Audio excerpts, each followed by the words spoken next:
Hi, everyone. I wanted to talk about the Look Like a Romantic assignment with you.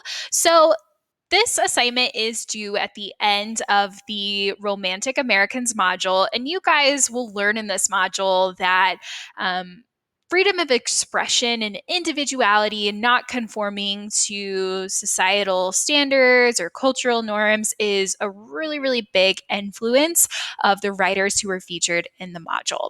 So, nature is another concept that is very prevalent, very important to the romantic writers, and that's something that's going to be a big inspiration for a lot of the writers as well. Nature is something that is individual, beautiful on its own, and just kind of does its own thing. So those two ideas really work well together. So for this assignment, we're kind of playing a scenario here. Walden Works is a new startup with an environmental focus, and it's hoping that its online ad campaign will go viral, leading to higher profits and a healthier planet. For the first phase of its campaign, Walden Works needs a set of digital posters representing real teens' interactions with nature and the lessons learned from those interactions. Walden Works executives have a great deal of respect for the romantic writers of America's past and their ability to inspire others to commune with nature.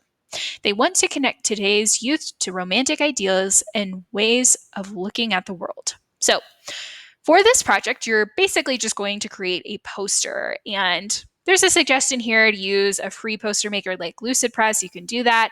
Canva is another really great resource, or you can just use Google Docs or Google Slides. Whatever you have access to, whatever you know how to use, go that route. So, for your poster, you are going to provide a detailed description of a natural event or an object that you have observed carefully. So, if you've been to a national park or a state park, or if you've been on any hiking trails recently, or even in your own backyard or in your own neighborhood, if you just have something really, really beautiful, really natural event or natural object that you have personally experienced, I want you to describe that to me. If you have a picture of it, that's also really helpful, but I want you to describe that to me.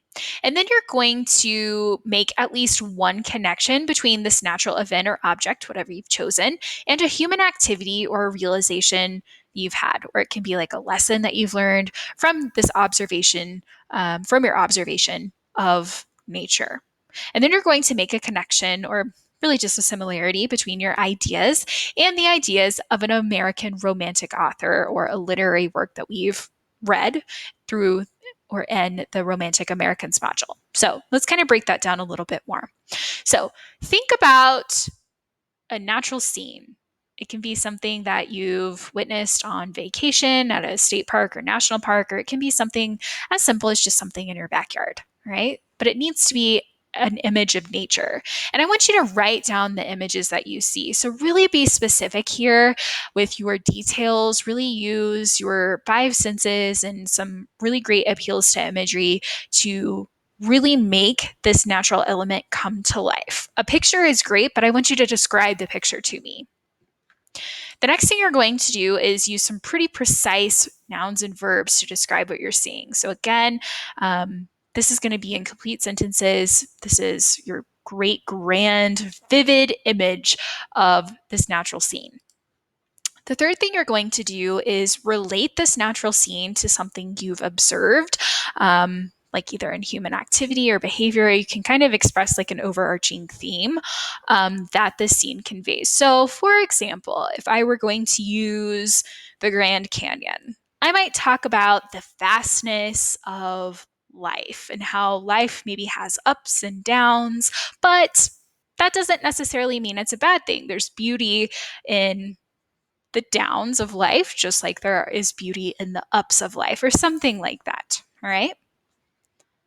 Now, the fourth thing you're going to do is connect this observation you've made to one of the romantic authors or one of the romantic works that we've read in the Romantic Americans module. So, however you're kind of writing, or maybe whatever theme or life lesson, or really just, human activity or behavior that you have decided to connect to this piece of nature. Maybe there's one of the romantic authors we've read that wrote about that, Remember, we read several works of poetry that all featured different aspects of nature. Ralph Waldo Emerson and Henry David Thoreau both greatly and deeply talk about nature, so maybe you can make some connections there.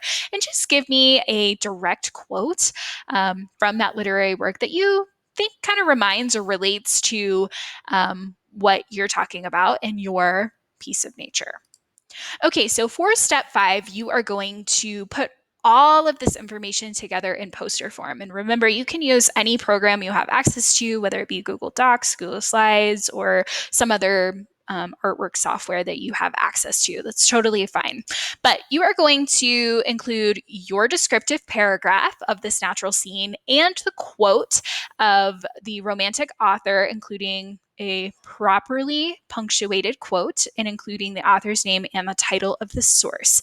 Now, you'll also want to add an image to your poster, and this can either be a photo that you took yourself or it can be an image you found online, but you'll definitely want to have that there on your poster. Now, the last thing you'll do is you'll really just want to format your text and your image to make sure it all fits on your poster. It's eye-catching, it looks nice. If you want to add more details to it, if you're like really good with Photoshop and you want to, really spruce things up, that's totally fine. But at bare minimum, you have to have the text that you wrote, the quote, including the author's name and the title.